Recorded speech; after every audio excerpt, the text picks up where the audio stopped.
Pass the ball to Jill.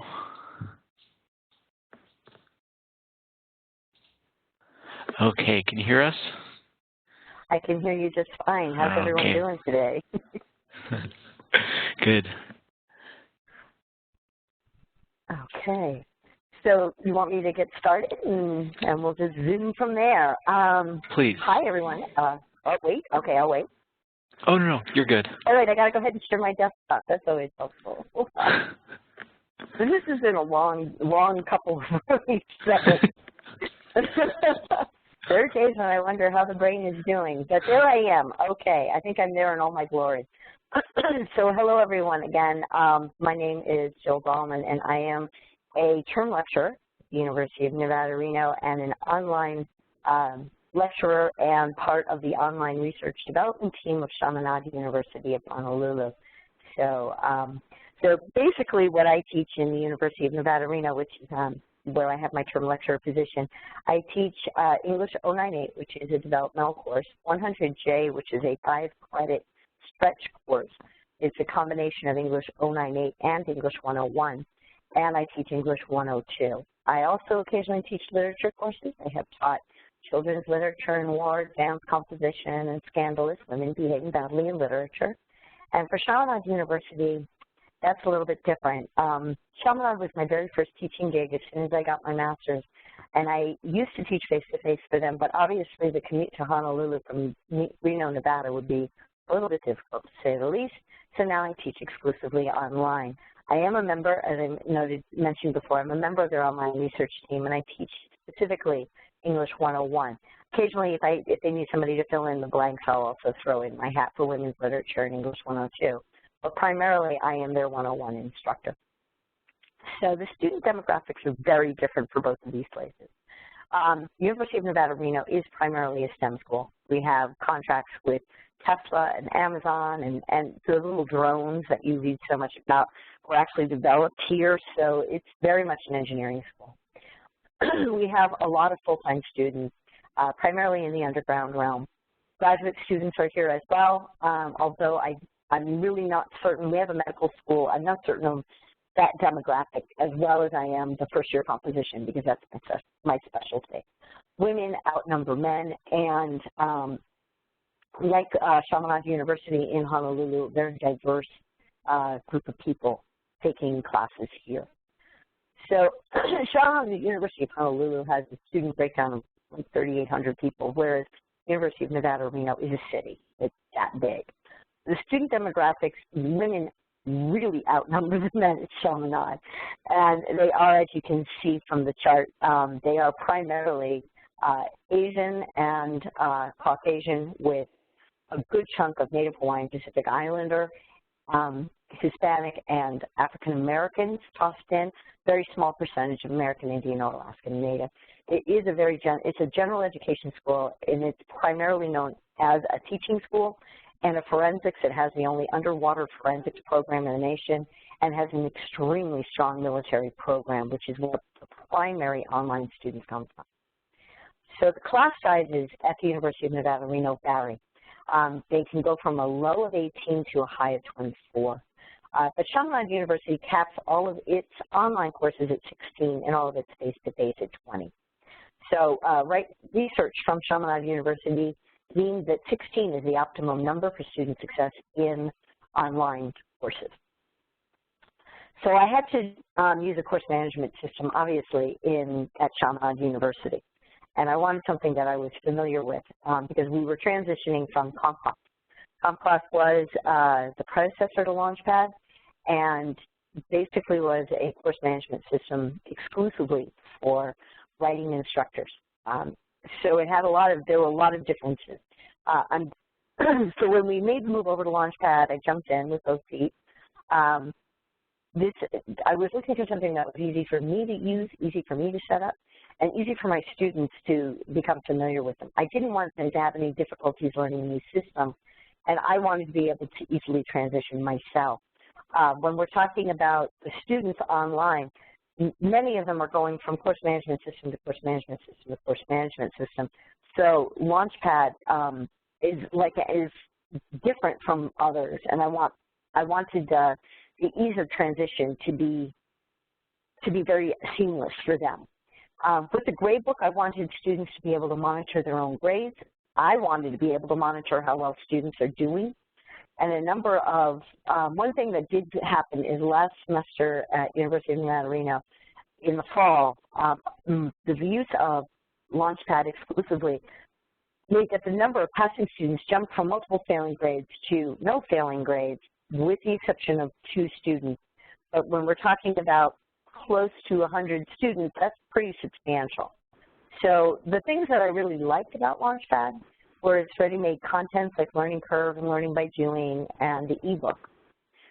So, Learning Curve, if you're unfamiliar with it, is an adaptive, I want to call it a game, but I know it's not a game, but it's an adaptive learning tool where students have to hit a target mark and the questions constantly change in relation to what they know and what they don't understand.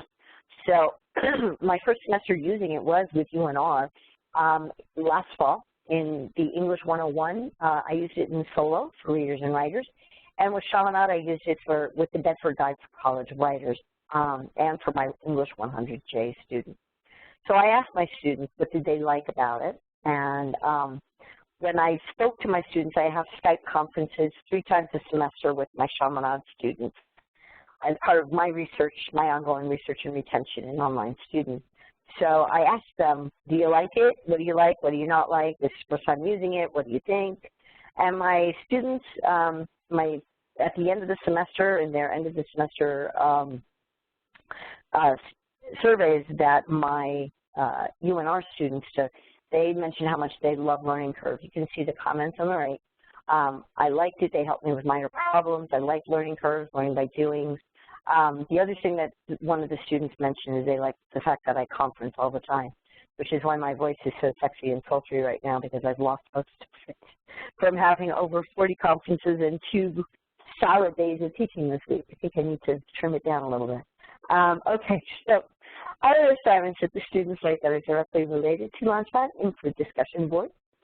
Some students who, like most of you, I'm sure, there are so many students who sit in the back and don't talk, but you know they're alive. So the discussion boards, one of those students mentioned in that end of semester survey that she had difficulty voicing her opinion because she was very anxious, but it pushed her to become more comfortable, which I think is half the battle right there. So the other part was they liked it because it was on anything that they wanted to write about, and then the fact that they had to do these every single week, this particular assignment, helped them to become a faster writer. The op-eds, which are held on discussion boards, I can explain these assignments if you'd like, help them think, and the daily sustained writings too. That's something that they do in class. Other comments were they like the 7-day grace period. I could not do that on comp class, but I can set up a 7-day grace period for what I call minor assignments, and that gives them a little bit of breathing room if they just happen to be in the middle of midterms or something. They mentioned that the discussion posts help you write what you feel. The op-ed and the discussion board help them become a better writer, and they like the discussion posts because it helped them keep up with what's going on in the world, and they loved the lack of structure. So again, if you want to know more about the discussion boards or the op-ed assignments, I'm more than happy to describe those. LaunchPad Solo versus LaunchPad for Bedford Guide is a very different thing, as you can imagine. Solo does not come equipped with an ebook, which is fine. The LaunchPad for the Bedford Guide for College Writers is better for an online class because there is no supplemental lecture. They have to basically do everything on their own. And the Bedford Guide was really complete. It still is really complete, and it's got ebook capabilities, which are fantastic. So with the Solo, it's very easy to assign things, and there are lots of class tools that are not textbook specific. So there are not a lot of options, which in some cases is really great because then you can fill it with your own thing. And it comes with Learning Curve. Best part is that free 21-day trial because not all students get their financial aid on time. Or in the cases of my student athletes at UNR, I have quite a few who don't their sports department pays for it, so they don't always get their check, or the sports department doesn't always get them signed up timely, and at least that gives them a little bit of breathing room. The Bedford Guide is different. You need to be careful when you assign a chapter because it will assign every single thing, okay? So in some ways, if you like that sort of thing, it's like, ka-ching. But in other cases, if you want to be really picky about what you assign, like I don't want to inundate my online students with so many learning by doing that their mind explodes. I would rather choose, I would rather choose what we go through. So in any event, you just have to choose. You just have to be careful and set them up individually. Learning curve is there as well, and every chapter for that book is in LaunchPad, including the readings. So if you wanted to, build your class around those readings, they're right there. The ebook is fantastic because, again, with that free 21-day trial, students don't need to go ahead and purchase the book immediately.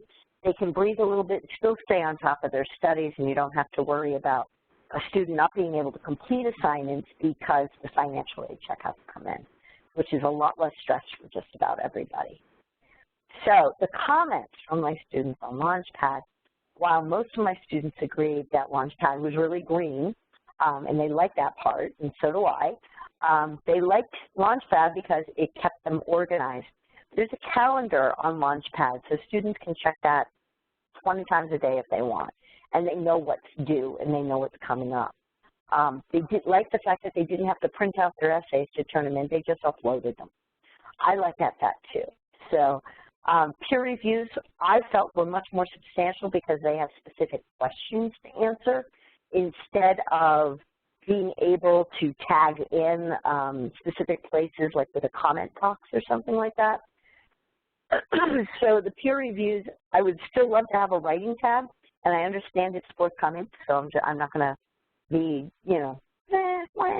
I'm just, it's going to come. So, and I will still probably use the questions for all of my students to answer. So that's going to be great. This is the first semester where no student has failed for academic reasons. So that part's pretty awesome. So some tips for you for first-time users. The students had suggested to help them get used to all of the online homework. So part of the problem that you're going to run into is resistance because they keep insisting this is a face-to-face class. Yes, it may be a face-to-face class, but I want to be green. I don't want to kill a tree every semester, and I certainly don't want to look around the tree. So it takes a while to get the students used to the online homework. I would suggest doing it small little pieces at a time so that they don't have as much trouble adapting. And they wanted more instructions on LaunchPad, on which, for me, I have a mix of which assignments I want them to turn in because of my specific class activities. So they wanted more instructions on that. So I actually gave them a sheet of paper that says, this is what you're going to turn in on LaunchPad, and this is what you're going to turn in online. So for me, for the first-time creation, follow your syllabus exactly, and then the grade book is organized as each assignment becomes due. That was something that was really important. I discovered after doing it wrong the first time. And then if you're using it for peer review, make certain you write some questions for the students to follow and answer. Another suggestion is to tell them not to go ahead and comment on grammar and punctuation because I've discovered that about 50% of the time they're wrong. So if you're going to allow them to do that, my suggestion is to tell them that they have to refer to the specific place in a handbook that they're, as to the rule, and it will stop that almost dead in its tracks because none of them really want to look anything up. So if you'd like to contact me for more information, copies of my syllabus or whatever, I am more than happy to respond. So just shoot me an email, and that's just about it. So I'm going to turn it back over to Alex. Go ahead, Alex. Thank you very much. I'm going to unmute all the attendees so you can ask a question. Okay, we should be able to hear you. If anybody wanted to know more about any part of the presentation or had any specific questions.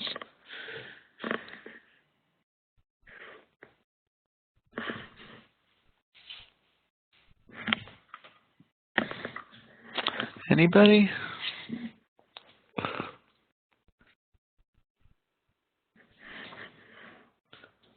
Okay. Well, I'll ask a question. Great. This is Scott Ash at Nassau Community College on Long Island. My mother's hometown. There we go. The world is small. There's a fairly significant socioeconomic issue with the students at my school, and so the green component and the cost savings component is a really remarkable opportunity with a system like this. What do you do with, or what's been your experience with students who don't have an adequate computer, internet foundation or setup at their homes?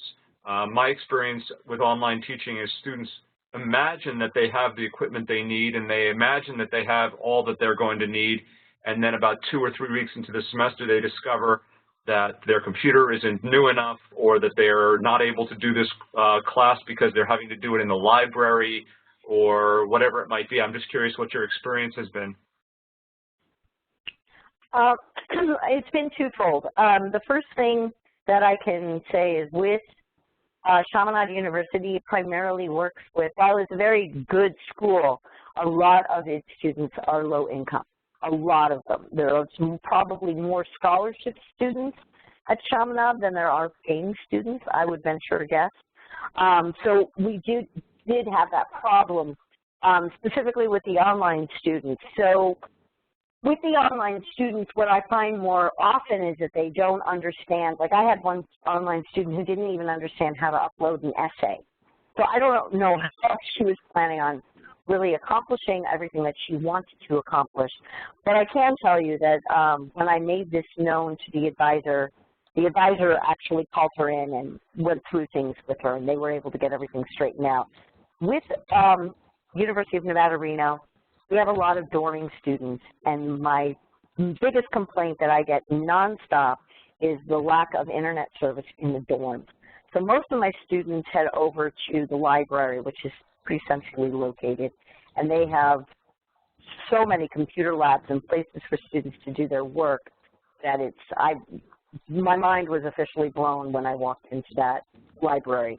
Extremely well funded and very well set up for the students for both Mac and PC. What I noticed in my own classroom, though, is that I have not once heard a student complain that my printer doesn't work, there is no toner in my printer, or something, or I ran out of black ink and paper, so I printed it on photo paper and blue ink, and I hope that's okay. So those excuses are totally eliminated, which is fantastic.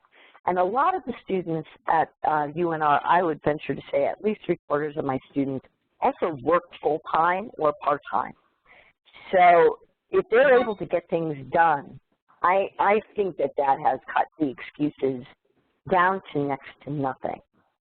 So insofar as them having a difficulty learning it, none of them have complained about that. They did want me to show them things, which is fine, but none of my online students complained from Chaminade University.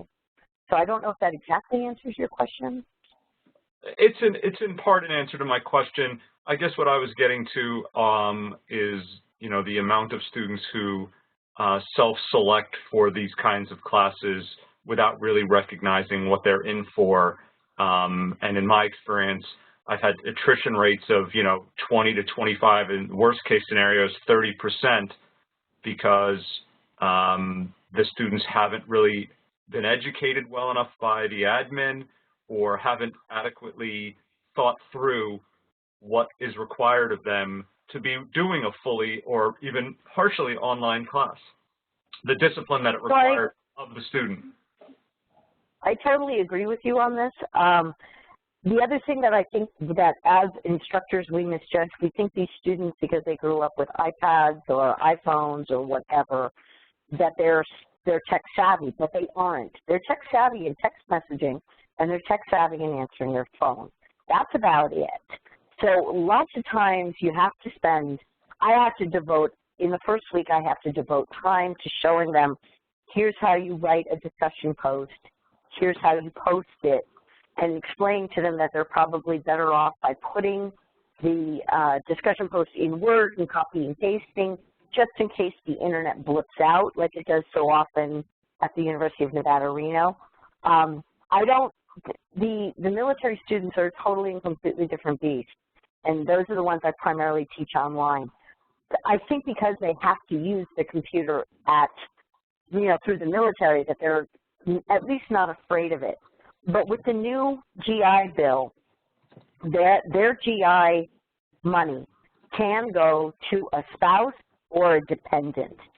So that's when I run into problems, is with a spouse who doesn't know something, how to work a computer other than to answer email, or with a child, a dependent, who's unfamiliar as well.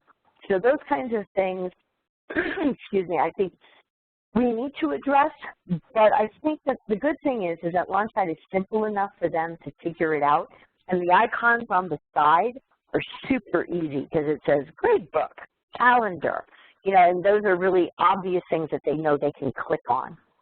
So those are the kinds of things that I'm running into, but it's not enough that they can't overcome it. I've seen people walk into these classes with zero knowledge or zero computer, specifically with the University of Nevada, Reno students. A lot of them actually write their essays on their phones, which I had never seen before, but they're doing it. That horrifies me. Pardon me? It horrifies me to watch them do that. Yes, it does. I'm like, what are you doing? And they're like, oh, I'm writing my essay. And I'm like, oh, my God. And then they wonder why there are mistakes. It's like, okay. So we run into those kinds of things. But otherwise, I think that because LaunchPad is also accessible on so many different devices that a student really doesn't need a computer, because a lot of mine access it on their tablets. So that part is helpful, too. I appreciate your answers. Thank you. Oh, no problem. I do want to mention, for instructors who are just getting into this, we do have a staff of digital solution specialists who are happy to train any instructors who are new to the technology and help get them on board. We have a whole host of online resources which include sort of like a user's guide, which can help instructors on how to use LaunchPad and what to tell their students about how to log in and how to access different resources. And we have a really robust tech support system that's easy to access. So for any students that may have issues accessing the technology for whatever reason, or instructors that need help, that's really easy for them to access to get them in and to get them using the technology.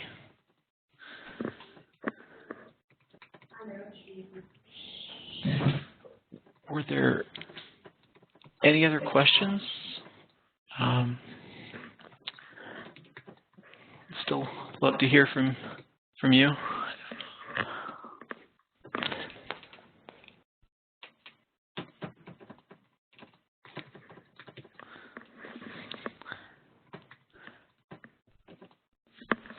Okay. Unless there's anything else that anyone would like to know, just like to say thank you, Jill. Thank you, everybody, for joining us. We'll send you an email next week with a recording of this. Yeah, thanks a lot. Thank you. Thank you very much.